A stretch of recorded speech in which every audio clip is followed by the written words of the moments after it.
जय श्री कृष्ण। आप सभी को आषाढ़ मास के 13वां दिन की ढेरों शुभकामनाएं। प्रिय भक्तों, आषाढ़ मास भगवान श्री हरि विष्णु को अत्यंत प्रिय माना गया है। शास्त्रों में कहा गया है कि इस पवित्र मास में किया गया जप तप दान व्रत और भगवान का स्मरण अनेक गुना फल प्रदान करता है। जो मनुष्य श्रद्धा और विश्वास के साथ आषाढ़ मास के महात्म्य का श्रवण करता है उसके जीवन के अनेक कष्ट दूर होने लगते हैं और भगवान श्री हरि की विशेष कृपा उस पर बनी रहती है। आज हम आषाढ़ मास महात्म्य के 13वें अध्याय का पावन श्रवण करेंगे। इस अध्याय में भगवान श्री हरि धर्म भक्ति दया दान संयम और सच्चे जीवन के ऐसे रहस्यों का वर्णन करते हैं जिन्हें अपनाकर मनुष्य इस लोक में सुख और अंत में परम गति प्राप्त कर सकता है। तो आइए अपने मन को शांत करें, भगवान श्री हरि का स्मरण करें और श्रद्धा भक्ति के साथ आरंभ करते हैं आषाढ़ मास महात्म्य 13वां अध्याय। बोलिए श्री लक्ष्मी नारायण भगवान की जय, बोलिए श्री हरि विष्णु भगवान की जय। प्रिय भक्तों, शास्त्रों में कहा गया है कि वर्ष के 12 महीनों का अपना अपना महत्व है, किंतु कुछ मास ऐसे होते हैं जिनमें भगवान की कृपा सामान्य दिनों की अपेक्षा कई गुना अधिक बरसती है। उन्हीं दिव्य महीनों में से एक है आषाढ़ मास।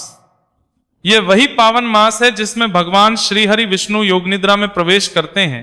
चातुर्मास का शुभारंभ होता है और समस्त देवता भी विशेष रूप से भगवान की आराधना में लीन हो जाते हैं। शास्त्र कहते हैं कि जो मनुष्य इस मास का महत्व जानकर श्रद्धा और भक्ति से भगवान का स्मरण करता है उसके जीवन के असंख्य पाप नष्ट होने लगते हैं और उसके जीवन में आध्यात्मिक प्रकाश का उदय होता है। किंतु प्रश्न यह है कि आखिर आषाढ़ मास इतना महान क्यों माना गया है? ऐसा कौन सा रहस्य है जिसके कारण देवता भी इस मास की प्रतीक्षा करते हैं? ऐसा कौन सा पुण्य है जो इस मास में किए गए छोटे से छोटे सत्कर्म को भी अक्षय बना देता है? और आखिर भगवान श्री कृष्ण ने स्वयं धर्मराज युधिष्ठिर को इस मास का महात्म्य क्यों सुनाया? इन्हीं सभी प्रश्नों का उत्तर हमें पुराणों में वर्णित आषाढ़ मास महात्म्य के 13वें अध्याय में प्राप्त होता है। महाभारत का युद्ध समाप्त हो चुका था, अधर्म का अंत हो गया था और धर्म की पुनः स्थापना हो चुकी थी। हस्तिनापुर में धर्मराज युधिष्ठिर न्यायपूर्वक राज्य कर रहे थे। एक दिन भगवान श्री कृष्ण राज्यसभा में विराजमान थे। उनके मुखमंडल से दिव्य तेज प्रकट हो रहा था। सभा में उपस्थित सभी ऋषि मुनि और विद्वान भगवान के दर्शन कर अपने जीवन को धन्य मान रहे थे। उसी समय धर्मराज युधिष्ठिर हाथ जोड़कर भगवान श्री कृष्ण के समीप आए। उनके हृदय में धर्म के प्रति असीम जिज्ञासा थी। वे बोले, हे देवकी नंदन, हे जगत के पालनहार, आपने मुझे अनेक व्रतों तीर्थों और पवित्र महीनों का महत्व सुनाया है। आपके श्रीमुख से निकला प्रत्येक वचन मनुष्य के जीवन को पवित्र बना देता है। किंतु अब मेरे मन में एक और जिज्ञासा उत्पन्न हुई है। मैं जानना चाहता हूं कि आषाढ़ मास को इतना महान क्यों कहा गया है? इस मास में कौन से पुण्य कार्य करने चाहिए? कौन सा दान श्रेष्ठ माना गया है? किस प्रकार भगवान श्री हरि शीघ्र प्रसन्न होते हैं? और इस मास का पालन करने वाले भक्त को क्या फल प्राप्त होता है? युधिष्ठिर के ये विनम्र वचन सुनकर भगवान श्री कृष्ण अत्यंत प्रसन्न हुए। भगवान ने मधुर मुस्कान के साथ कहा, हे धर्मराज, तुमने अत्यंत कल्याणकारी प्रश्न पूछा है। जो मनुष्य आषाढ़ मास का महात्म्य श्रद्धा पूर्वक सुनता है वह स्वयं तो पवित्र होता ही है, उसके कुल का भी कल्याण होने लगता है। यह मास देवताओं को भी प्रिय है। स्वयं महर्षि सिद्ध योगी और तपस्वी इस मास की प्रतीक्षा करते हैं क्योंकि इस समय किया गया जप तप दान और भगवान का स्मरण अनेक गुना फल देने वाला होता है। हे राजन, मनुष्य अपने जीवन में धन तो बहुत कमा सकता है, यश भी प्राप्त कर सकता है, परंतु यदि उसे भगवान की कृपा प्राप्त नहीं हुई तो उसका जीवन अधूरा ही रह जाता है। आषाढ़ मास वही दुर्लभ अवसर है जब भगवान श्री हरि अपने भक्तों पर विशेष कृपा दृष्टि करते हैं। जो मनुष्य इस मास में प्रातःकाल ब्रह्म मुहूर्त में उठकर स्नान करता है, शुद्ध मन से भगवान विष्णु का ध्यान करता है और तुलसी दल अर्पित करके उनकी पूजा करता है, उसके अनेक जन्मों के पाप उसी प्रकार नष्ट होने लगते हैं जैसे प्रचंड सूर्य के उदय होते ही अंधकार स्वयं समाप्त हो जाता है। हे युधिष्ठिर, संसार में अनेक प्रकार के यज्ञ बताए गए हैं, अनेक व्रत बताए गए हैं और असंख्य दान भी बताए गए हैं, किंतु यदि मनुष्य के भीतर भक्ति नहीं है तो वह सभी कर्म अधूरे हैं। और यदि मन में सच्ची श्रद्धा है तो एक तुलसी दल भी भगवान को प्रसन्न करने के लिए पर्याप्त है। यही कारण है कि आषाढ़ मास को भक्ति जागरण का मास कहा गया है। भगवान के ये वचन सुनकर पूरी सभा भाव विभोर हो उठी। छिमुनि भी भगवान के मुखारविंद से निकल रहे अमृतमय वचनों का रसपान करने लगे। किंतु युधिष्ठिर की जिज्ञासा अभी शांत नहीं हुई थी। उन्होंने पुनः हाथ जोड़कर पूछा, हे माधव, यदि कोई मनुष्य निर्धन हो, बड़े यज्ञ करने में समर्थ न हो, अधिक दान देने की सामर्थ्य न रखता हो, तो क्या वह भी इस मास में भगवान की कृपा प्राप्त कर सकता है? भगवान श्री कृष्ण मुस्कुराए। उन्होंने कहा, हे राजन, तुमने अत्यंत महत्वपूर्ण प्रश्न किया है। वास्तव में भगवान अपने भक्त के धन, वैभव या बाहरी आडंबर को नहीं देखते, वे तो केवल उसके हृदय का भाव देखते हैं। जो निर्धन होकर भी श्रद्धा से भगवान का स्मरण करता है, वह उस धनी से कहीं श्रेष्ठ है जो अहंकार में डूबकर पूजा करता है। यदि कोई मनुष्य आषाढ़ मास में केवल एक लोटा स्वच्छ जल भगवान श्रीहरि को अर्पित कर दे, एक तुलसी दल अर्पित कर दे और सच्चे मन से उनका नाम जप ले, तो भगवान उस छोटी सी भेंट को भी प्रेम पूर्वक स्वीकार कर लेते हैं। हे युधिष्ठिर, इस संसार में धन से अधिक मूल्यवान भक्ति है। धन समाप्त हो सकता है, शरीर नष्ट हो सकता है, यश भी समय के साथ मिट सकता है, परंतु भगवान के प्रति किया गया प्रेम और भक्ति कभी नष्ट नहीं होती। यह सुनकर सभा में बैठे सभी ऋषि मुनि आनंदित हो उठे। भगवान आगे कहने लगे, आषाढ़ मास का प्रत्येक दिन साधना का दिन है। जो व्यक्ति प्रातःकाल उठकर स्नान करता है, अपने घर में दीपक जलाता है, भगवान विष्णु के सम्मुख बैठकर उनका ध्यान करता है और श्रद्धा पूर्वक ओम नमो भगवते वासुदेवाय मंत्र का जप करता है, उसके घर से धीरे धीरे दरिद्रता, रोग और मानसिक अशांति दूर होने लगती है। जो इस मास में भूखे को भोजन कराता है, प्यासे को जल पिलाता है, गौ माता को हरा चारा खिलाता है, पक्षियों के लिए जल रखता है और असहाय लोगों की सहायता करता है, उसका प्रत्येक सत्कर्म अक्षय पुण्य में परिवर्तित हो जाता है। हे राजन, अनेक लोग ये समझते हैं कि भगवान केवल बड़े बड़े यज्ञों और महंगे अनुष्ठानों से प्रसन्न होते हैं, किंतु ऐसा नहीं है। एक बार किसी गरीब वृद्धा ने अत्यंत प्रेम से भगवान को केवल सूखी रोटी अर्पित की थी। उस रोटी में घी नहीं था, मिठास नहीं थी, वैभव नहीं था, किंतु उसमें निष्कपट प्रेम था। भगवान ने उस प्रेम को स्वीकार किया और उस वृद्धा का जीवन धन्य कर दिया। यही भगवान की करुणा है। भगवान के इन वचनों को सुनकर धर्मराज युधिष्ठिर भाव विभोर हो गए। उन्होंने पुनः प्रश्न किया, हे माधव, यदि कोई मनुष्य जीवन भर अनेक पाप करता रहा हो और फिर आषाढ़ मास में भगवान की शरण में आ जाए, तो क्या उसके पाप भी नष्ट हो सकते हैं? भगवान श्री कृष्ण ने अत्यंत गंभीर स्वर में उत्तर दिया, हे धर्मराज, यही तो मेरे धर्म का सबसे बड़ा रहस्य है। जब कोई मनुष्य अपने अपराधों को स्वीकार करता है, सच्चे हृदय से पश्चाताप करता है और भगवान की शरण ग्रहण करता है, तब उसके जीवन का परिवर्तन प्रारंभ हो जाता है। आषाढ़ मास ऐसा ही परिवर्तन लाने वाला मास है।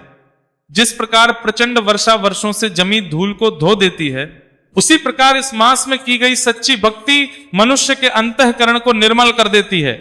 जो व्यक्ति भगवान का नाम लेकर अपने जीवन की बुरी आदतों का त्याग करता है, सत्य का पालन करता है, माता पिता की सेवा करता है, गुरु का सम्मान करता है और किसी भी जीव को कष्ट नहीं देता, वही वास्तव में इस मास का फल प्राप्त करता है। केवल उपवास कर लेना पर्याप्त नहीं है। यदि मन में छल, कपट, क्रोध, लोभ और अहंकार बना रहे तो व्रत अधूरा रह जाता है। सच्चा व्रत वही है जिसमें मन भी भगवान के चरणों में समर्पित हो जाए। सभा में बैठे सभी महर्षि भगवान के इन अमृतमय वचनों को सुनकर बार बार साधु साधु कहने लगे। भगवान श्री कृष्ण ने आगे कहा, हे युधिष्ठिर, अब मैं तुम्हें एक ऐसा दिव्य प्रसंग सुनाऊंगा जिससे तुम्हें ज्ञात होगा कि आषाढ़ मास में की गई थोड़ी सी भक्ति भी किस प्रकार मनुष्य के भाग्य को बदल देती है। यह कथा केवल सुनने योग्य ही नहीं, बल्कि जीवन में उतारने योग्य भी है। इतना कहकर भगवान श्री कृष्ण ने कुछ क्षण मौन रहकर धर्मराज युधिष्ठिर की ओर देखा। संपूर्ण सभा में गहरा सन्नाटा छा गया था। सभी भगवान के श्रीमुख से निकलने वाले अमृतमय वचनों की प्रतीक्षा कर रहे थे।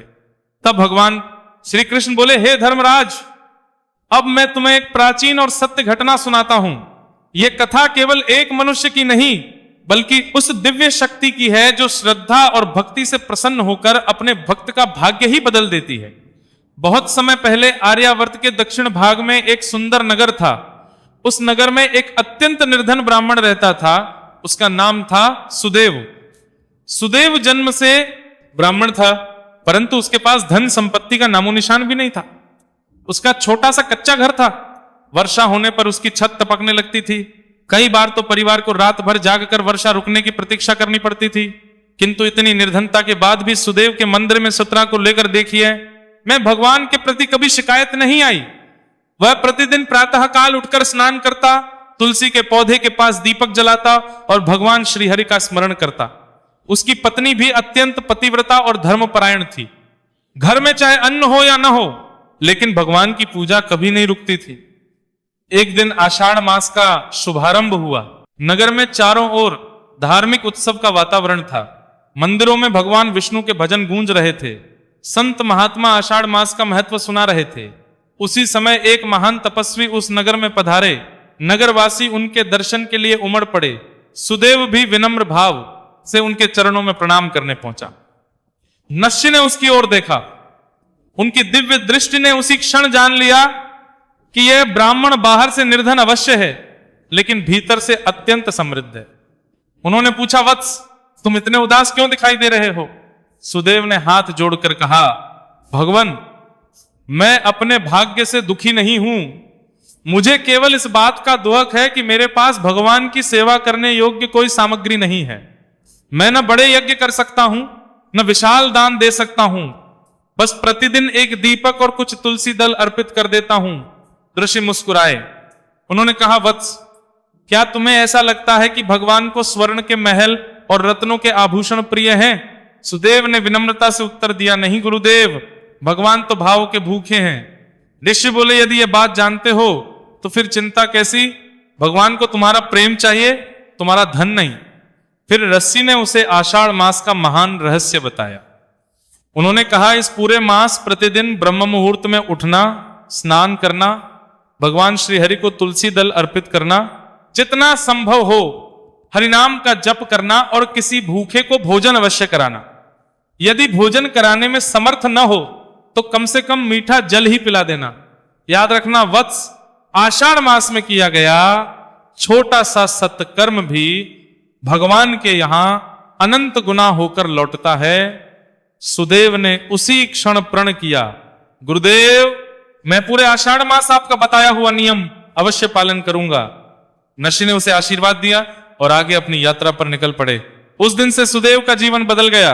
वह प्रतिदिन प्रातःकाल सूर्योदय से पहले उठता, नदी में स्नान करता, भगवान श्री हरि की पूजा करता, तुलसी माता की परिक्रमा करता, ओम नमो भगवते वासुदेवाय मंत्र का जप करता और जो कुछ भी घर में होता उसका थोड़ा सा भाग किसी भूखे गाय या पक्षियों को अर्पित कर देता।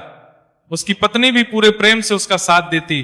धीरे धीरे आषाढ़ मास बीतने लगा, किंतु सुदेव को यह ज्ञात नहीं था कि भगवान श्री हरि स्वयं उसकी परीक्षा ले रहे हैं। एक दिन उसकी भक्ति की परीक्षा ऐसी होने वाली थी जो उसके जीवन की दिशा ही बदल देने वाली थी। भगवान श्री कृष्ण ने धर्मराज युधिष्ठिर से कहा, हे राजन, भगवान अपने प्रत्येक भक्त की श्रद्धा की परीक्षा अवश्य लेते हैं।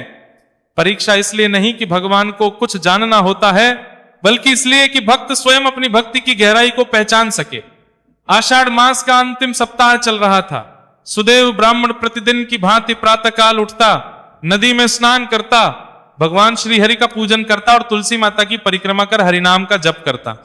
उस दिन भी उसने बड़ी श्रद्धा से पूजा संपन्न की। घर लौटकर उसने देखा कि उसकी पत्नी ने बड़ी कठिनाई से थोड़ा सा जौ का आटा और कुछ वन से लाए हुए साग से भोजन तैयार किया। घर में बस इतना ही अन्न बचा था। दोनों ने सोचा कि आज भगवान को भोग लगाकर यही भोजन ग्रहण करेंगे। अभी वे भगवान को भोग लगाने ही वाले थे कि तभी द्वार पर किसी ने पुकारा, नारायण नारायण, क्या कोई भूखे ब्राह्मण को अन्न मिलेगा? सुदेव तुरंत बाहर आया। उसने देखा कि एक अत्यंत वृद्ध ब्राह्मण लाठी के सहारे खड़ा है। उसके वस्त्र फटे हुए थे, चेहरा धूल से भरा हुआ था, आंखों में करुणा थी और शरीर अत्यंत दुर्बल दिखाई दे रहा था। वृद्ध ने धीमे स्वर में कहा, वत्स, मैं कई दिनों से भूखा हूं, यदि संभव हो तो थोड़ा सा भोजन मिल जाए। सुदेव एक क्षण के लिए मौन हो गया। वह जानता था कि घर में जितना भोजन है वही उनके पूरे दिन का सहारा है। यदि वह यह भोजन अतिथि को दे देगा तो स्वयं और उसकी पत्नी को भूखा रहना पड़ेगा। कुछ क्षणों के लिए मन में विचार आया, आज तो घर में कुछ भी नहीं बचेगा। लेकिन अगले ही क्षण उसे अपने गुरु के शब्द स्मरण हो आए आषाढ़ मास में भूखे को भोजन कराना स्वयं भगवान को भोजन कराने के समान है। उसने बिना एक क्षण का विलंब किए मुस्कुराकर कहा, आइए भगवान, यह घर आपका ही है। वह वृद्ध ब्राह्मण को आदरपूर्वक भीतर ले आया। उसने भगवान को अर्पित किया हुआ सारा भोजन उसी वृद्ध के सामने रख दिया। वृद्ध प्रेम से भोजन करने लगे। उधर सुदेव और उसकी पत्नी जल पीकर ही संतोष करने लगे, किंतु उनके मुख पर तनिक भी दोहक नहीं था, बल्कि दोनों के हृदय में एक ही प्रसन्नता थी। आज भगवान ने हमें किसी भूखे की सेवा करने का अवसर दिया है। वृद्ध ने भोजन समाप्त किया। उन्होंने सुदेव की ओर देखा। उनकी आंखों में अद्भुत तेज प्रकट होने लगा। क्षण भर में वह साधारण वृद्ध ब्राह्मण दिव्य प्रकाश से आलोकित हो उठा। पूरा घर अलौकिक प्रकाश से भर गया। सुदेव और उसकी पत्नी आश्चर्य से कांप उठे। उन्होंने देखा वह कोई साधारण अतिथि नहीं थे। स्वयं 4 भुजाओं वाले भगवान श्री हरि विष्णु उनके सामने विराजमान थे। उनके श्रीमुख पर मधुर मुस्कान थी। एक हाथ में शंख, दूसरे में चक्र, तीसरे में गदा और चौथे में कमल सुशोभित था। गरुड़ निकट खड़े थे। माता लक्ष्मी भी भगवान के साथ विराजमान थी। यह दिव्य दृश्य देखकर सुदेव और उसकी पत्नी की आंखों से अश्रुधारा बहने लगी। दोनों भूमि पर दंडवत होकर भगवान के चरणों में गिर पड़े। भगवान ने अत्यंत स्नेह से उन्हें उठाया और कहा, वत्स सुदेव, मैं तुम्हारी भक्ति से अत्यंत प्रसन्न हूं। तुमने अपनी भूख की चिंता नहीं की, अपने परिवार की चिंता नहीं की, बल्कि एक भूखे अतिथि में मेरा स्वरूप देखा। यही सच्ची भक्ति है। भगवान आगे बोले, आषाढ़ मास में जो मनुष्य निस्वार्थ भाव से किसी भूखे को भोजन कराता है, किसी प्यासे को जल पिलाता है और बिना किसी स्वार्थ के सेवा करता है, वह मुझे अत्यंत प्रिय हो जाता है।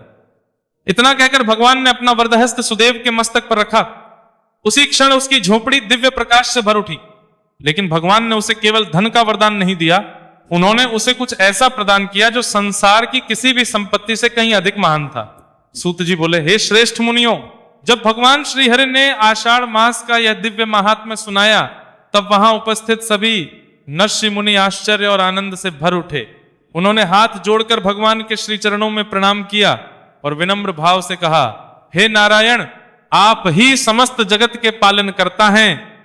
आपकी कृपा के बिना कोई भी जीव भवसागर से पार नहीं हो सकता। कृपा करके हमें यह भी बताइए कि इस पवित्र आषाढ़ मास में मनुष्य कौन कौन से ऐसे कार्य करे जिससे उसे शीघ्र आपका अनुग्रह प्राप्त हो। भगवान श्री हरि प्रसन्न होकर बोले, हे मुनिवर, जो मनुष्य इस मास में प्रातःकाल स्नान करके शुद्ध वस्त्र धारण करता है, मेरे सम्मुख दीप प्रज्वलित करता है और तुलसी दल अर्पित करके श्रद्धा पूर्वक मेरा पूजन करता है, उस पर मेरी विशेष कृपा होती है। जो व्यक्ति इस मास में क्रोध, लोभ, अहंकार और कटु वचन का त्याग करता है तथा सभी प्राणियों के प्रति दया का भाव रखता है, वह मेरे परम भक्तों में गिना जाता है। भगवान आगे बोले, आषाढ़ मास में किया गया एक बार ओम नमो भगवते वासुदेवाय मंत्र का जप सामान्य दिनों में किए गए हजारों जप के समान फल देता है। यदि कोई मनुष्य इस मास में भूखे को भोजन कराए, प्यासे को जल पिलाए, गौसेवा करे अथवा ब्राह्मणों और संतों का सम्मान करे, तो उसका जीवन धन्य हो जाता है। तब देवर्षि नारद ने पुनः प्रश्न किया, हे प्रभु, यदि कोई मनुष्य अत्यंत निर्धन हो और दान करने में असमर्थ हो, तो वह आपकी कृपा कैसे प्राप्त करे? भगवान श्रीहरि मुस्कुराए और बोले, हे नारद, मैं धन नहीं भाव देखता हूं। यदि कोई भक्त प्रेम पूर्वक मुझे केवल एक तुलसी दल, एक पुष्प अथवा निर्मल जल भी अर्पित करता है, तो मैं उसे बड़े बड़े यज्ञों से भी अधिक प्रिय मानता हूं। भक्ति में वैभव का नहीं, श्रद्धा का महत्व है। जिस हृदय में निष्कपट प्रेम होता है, वही मेरा वास्तविक निवास होता है। भगवान के इन अमृतमय वचनों को सुनकर समस्त ऋषि मुनि नारायण का कीर्तन करने लगे। वातावरण भगवान के नाम से गुंजायमान हो उठा। देवताओं ने आकाश से पुष्पों की वर्षा की और गंधर्व मधुर स्वर में भगवान की स्तुति करने लगे। सूत जी बोले, हे मुनि श्रेष्ठों, जो मनुष्य श्रद्धा और भक्ति के साथ आषाढ़ मास के इस महात्म्य का श्रवण करता है अथवा दूसरों को सुनाता है, उसके घर में सुख, शांति और समृद्धि का वास होता है। भगवान विष्णु उसकी प्रत्येक उचित मनोकामना पूर्ण करते हैं और अंत समय में उसे अपने दिव्य धाम की प्राप्ति कराते हैं। सूत जी बोले, हे मुनि श्रेष्ठों, भगवान श्री हरि की वाणी सुनकर समस्त ऋषि मुनि अत्यंत प्रसन्न हुए। उनके मुखमंडल पर दिव्य तेज प्रकट हो गया। सभी ने हाथ जोड़कर भगवान विष्णु को प्रणाम किया और कहा, हे दीन बंधु, आपके श्रीमुख से निकला हुआ प्रत्येक वचन जीवों के कल्याण का मार्ग है। जो मनुष्य आषाढ़ मास में श्रद्धा और भक्ति से आपके नाम का स्मरण करता है, उसका जीवन सफल हो जाता है। तब भगवान श्रीहरि ने पुनः कहा, हे मुनियों, यह संसार क्षण भंगुर है। यहां जो भी जन्म लेता है उसे एक दिन शरीर छोड़ना ही पड़ता है। धन, वैभव, परिवार और राज्य सब यहीं रह जाते हैं। केवल मनुष्य के शुभ कर्म और भगवान का स्मरण ही उसके साथ जाता है। इसी कारण मैंने आषाढ़ मास को विशेष रूप से पुण्यदायक बनाया है, जिससे कलयुग का साधारण मनुष्य भी थोड़े से प्रयास से महान पुण्य प्राप्त कर सके। भगवान बोले, जो व्यक्ति इस मास में प्रातःकाल ब्रह्म मुहूर्त में उठकर स्नान करता है, भगवान विष्णु का ध्यान करता है और ओम नमो भगवते वासुदेवाय मंत्र का जप करता है, उसके अनेक जन्मों के पाप उसी प्रकार नष्ट हो जाते हैं जैसे सूर्य के उदय होते ही अंधकार मिट जाता है। फिर भगवान ने कहा, यदि कोई निर्धन है और बड़े यज्ञ करने में असमर्थ है, तो वह केवल तुलसी दल अर्पित करके भी मुझे प्रसन्न कर सकता है। मैं भक्ति का भूखा हूं, वैभव का नहीं। भगवान की यह वाणी सुनकर देवर्षि नारद ने पूछा, हे प्रभु, यदि कोई मनुष्य अज्ञानवश अनेक पाप कर चुका हो, फिर भी यदि वह आषाढ़ मास में सच्चे हृदय से पश्चाताप करके आपकी शरण ग्रहण करे, तो क्या उसे भी आपकी कृपा प्राप्त हो सकती है? भगवान श्रीहरि मुस्कुराए और बोले, हे नारद, मेरा भक्त कभी निराश नहीं होता। जो मनुष्य अपने अपराधों को स्वीकार करके सच्चे मन से मेरी शरण आता है, मैं उसके करोड़ों जन्मों के पाप भी क्षमा कर देता हूं। मैं दया का सागर हूं। मैं अपने भक्त के दोष नहीं, उसका भाव देखता हूं। यदि उसका हृदय निर्मल हो जाए तो मैं उसे अपना लेता हूं। इतना कहकर भगवान श्रीहरि ने एक अत्यंत सुंदर उपदेश दिया। मनुष्य को चाहिए कि वह अपने जीवन में सत्य बोले, धर्म का पालन करे, माता पिता की सेवा करे, गौ, ब्राह्मण और संतों का सम्मान करे तथा सदैव भगवान के नाम का कीर्तन करता रहे। ऐसा करने वाला मनुष्य इस संसार में सुख भोग कर अंत में मेरे परम धाम वैकुंठ को प्राप्त करता है। ये दिव्य उपदेश सुनकर समस्त ऋषियों ने एक स्वर में भगवान की स्तुति कि नमो नारायणाय, नमो भगवते वासुदेवाय। चारों ओर भगवान के जय घोष से संपूर्ण वातावरण गूंज उठा। देवताओं ने पुष्पवृष्टि की और आकाश से दिव्य दुंदुभियां बजने लगी। सूत जी बोले, हे शौनकादि ऋषियों, भगवान श्री हरि के मुखारविंद से निकले इन अमृतमय वचनों को सुनकर समस्त मुनिगण भाव विभोर हो उठे। उनके नेत्रों से आनंदाश्रु बहने लगे और वे बार बार भगवान के चरणों में प्रणाम करने लगे। तब महर्षि शौनक ने विनम्रता से पूछा, हे सूत जी, आपने आषाढ़ मास की महिमा का अद्भुत वर्णन किया। अब कृपा करके यह भी बताइए कि इस पवित्र मास में कौन से कर्म करने से भगवान शीघ्र प्रसन्न होते हैं और किन कर्मों से मनुष्य को बचना चाहिए। सूत जी बोले, हे मुनि श्रेष्ठों, यह प्रश्न अत्यंत कल्याणकारी है। जो मनुष्य इस रहस्य को जान लेता है उसका जीवन सफल हो जाता है।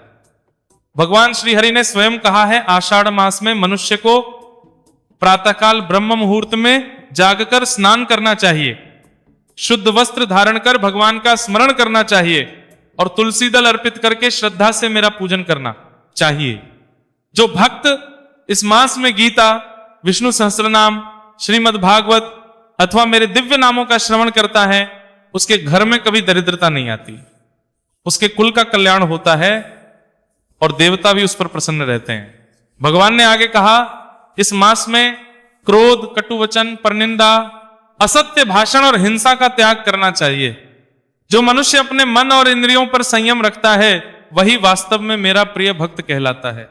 यदि कोई व्यक्ति इस मास में किसी भूखे को भोजन कराता है, किसी प्यासे को जल पिलाता है, गौमाता को हरा चारा खिलाता है या किसी असहाय की सहायता करता है, तो वह मेरे हृदय को अत्यंत प्रिय होता है। इतना कहकर भगवान कुछ क्षण मौन रहे, फिर गंभीर स्वर में बोले, हे मुनियों, संसार में मनुष्य अनेक प्रकार के यज्ञ और दान करता है, परंतु यदि उसके भीतर अहंकार है तो उसका पुण्य क्षीण हो जाता है। किंतु जो बिना किसी दिखावे के केवल भगवान को प्रसन्न करने के लिए सेवा करता है, उसका पुण्य अक्षय हो जाता है। देवर्षि नारद ने पुनः प्रश्न किया, हे प्रभु, यदि कोई मनुष्य भूलवश पाप कर बैठे और फिर पश्चाताप करे तो क्या आषाढ़ मास में उसका उद्धार हो सकता है? भगवान श्री हरि ने अत्यंत करुणा से उत्तर दिया, है नारद, मेरा भक्त कभी निराश नहीं होता। यदि कोई जीव अपने अपराध स्वीकार करके सच्चे हृदय से मेरी शरण में आ जाए तो मैं उसके करोड़ों जन्मों के पाप भी क्षमा कर देता हूं। भक्ति में सबसे बड़ा साधन है विनम्रता। जिस हृदय में दंभ नहीं, छल नहीं और कपट नहीं, उसी हृदय में मैं स्वयं निवास करता हूं। भगवान के इन दिव्य वचनों को सुनकर समस्त ऋषियों ने एक स्वर में कहा, नमो भगवते वासुदेवाय, नमो नारायणाय। उसी समय आकाश से देवताओं ने पुष्पवृष्टि की, गंधर्व मधुर संगीत गाने लगे। चारों दिशाएं भगवान श्रीहरि के जय घोष से गूंज उठी। सूत जी बोले, हे शौनकादि ऋषियों, भगवान श्रीहरि के इन परम कल्याणकारी वचनों को सुनकर समस्त मुनिगण अत्यंत प्रसन्न हुए। सभी ने बार बार भगवान के चरणों में प्रणाम किया और उनके श्रीमुख से निकले दिव्य उपदेशों का स्मरण करने लगे। तब भगवान श्रीहरि ने समस्त ऋषियों की ओर को प्रेम पूर्वक देखते हुए कहा, हे मुनियों, यह आषाढ़ मास केवल एक साधारण मास नहीं है। यह भक्ति, तप, दान, संयम और आत्मशुद्धि का महान अवसर है। जो मनुष्य इस समय का सदुपयोग करता है उसका जीवन सफल हो जाता है। भगवान आगे बोले, मनुष्य को यह कभी नहीं भूलना चाहिए कि शरीर नश्वर है किंतु आत्मा सनातन है। जो केवल शरीर के सुखों में ही लीन रहता है वह जन्म मृत्यु के बंधन से मुक्त नहीं हो पाता, परंतु जो मेरी भक्ति में जीवन व्यतीत करता है वह अंततः मेरे परम धाम को प्राप्त करता है। इसीलिए आषाढ़ मास में जितना अधिक समय भगवान के नाम स्मरण, कथा श्रवण, कीर्तन, जप और सत्संग में लगाया जाए उतना ही मनुष्य का जीवन पवित्र होता जाता है। भगवान श्रीहरि ने आगे कहा, यदि कोई व्यक्ति इस महात्म्य का स्वयं श्रवण करता है अथवा श्रद्धा के साथ दूसरों को सुनाता है तो उसके परिवार में सुख शांति बनी रहती है। उसके घर में लक्ष्मी का स्थायी निवास होता है और समस्त विघ्न धीरे धीरे दूर होने लगते हैं। जो इस मास में तुलसी की सेवा करता है, गौ सेवा करता है, ब्राह्मणों एवं संतों का सम्मान करता है तथा अपनी सामर्थ्य के अनुसार दान देता है, वह मेरे लिए अत्यंत प्रिय हो जाता है। फिर भगवान ने अत्यंत करुणामयी वाणी में कहा, हे मुनियों, कलयुग में मेरा नाम ही सबसे बड़ा आश्रय है। यदि कोई मनुष्य अन्य साधन करने में समर्थ न हो तो केवल श्रद्धा से हरे कृष्ण अथवा ओम नमो भगवते वासुदेवाय का जप करता रहे। मैं स्वयं उसके हृदय में निवास करूंगा और उसके जीवन का मार्ग प्रशस्त कर दूंगा। इतना कहकर भगवान श्री हरि कुछ क्षण मौन हो गए। उनके श्रीमुख से दिव्य करदेश करते मुस्कान प्रकट हो रही थी। उसी समय समस्त देवताओं ने आकाश से पुष्प वर्षा की, गंधर्व मधुर गीत गाने लगे, अप्सराएं भगवान की स्तुति करने लगी और संपूर्ण वातावरण नारायण नारायण के पवित्र घोष से गूंज उठा। सूत जी बोले, हे मुनिश्रेष्ठों, यही है आषाढ़ मास का परम पावन महात्म्य। जो मनुष्य श्रद्धा, विश्वास और भक्ति के साथ इसका श्रवण करता है उसके पाप नष्ट हो जाते हैं। उसके जीवन में धर्म, अर्थ, काम और अंत में मोक्ष, चारों पुरुषार्थ सहज ही प्राप्त हो जाते हैं। इस महात्म्य के श्रवण का फल अनेक यज्ञों, व्रतों और तीर्थ यात्राओं के समान बताया गया है। इसलिए प्रत्येक श्रद्धालु को आषाढ़ मास में भगवान श्री हरि की आराधना अवश्य करनी चाहिए। इतना कहकर सूत जी मौन हो गए। नैमिषारण्य में बैठे सभी ऋषि मुनियों ने एक स्वर में भगवान श्री हरि का स्मरण किया और उनके चरणों में प्रणाम किया। प्रिय भक्तों, आषाढ़ मास महात्म्य के 13वें अध्याय का यह दिव्य श्रवण यहीं पूर्ण होता है। हम प्रार्थना करते हैं कि भगवान श्री हरि विष्णु की असीम कृपा आप और आपके पूरे परिवार पर सदैव बनी रहे। यदि आपने इस कथा को श्रद्धा और विश्वास के साथ सुना है तो भगवान आपके जीवन से कष्ट, रोग, भय और पापों का नाश करें तथा आपको धर्म, भक्ति, सुख, समृद्धि और अंत में अपने श्री चरणों की सेवा का सौभाग्य प्रदान करें।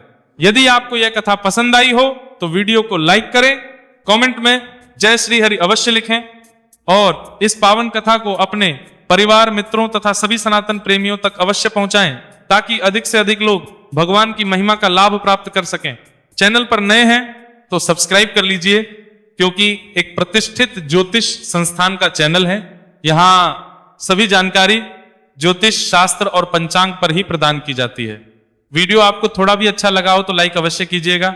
हमारा चैनल आपको कैसा लगता है, वीडियो में दी गई जानकारी कैसी लगी, अपनी राय अवश्य बताइएगा। भगवान सब पर कृपा करें। हरे कृष्णा।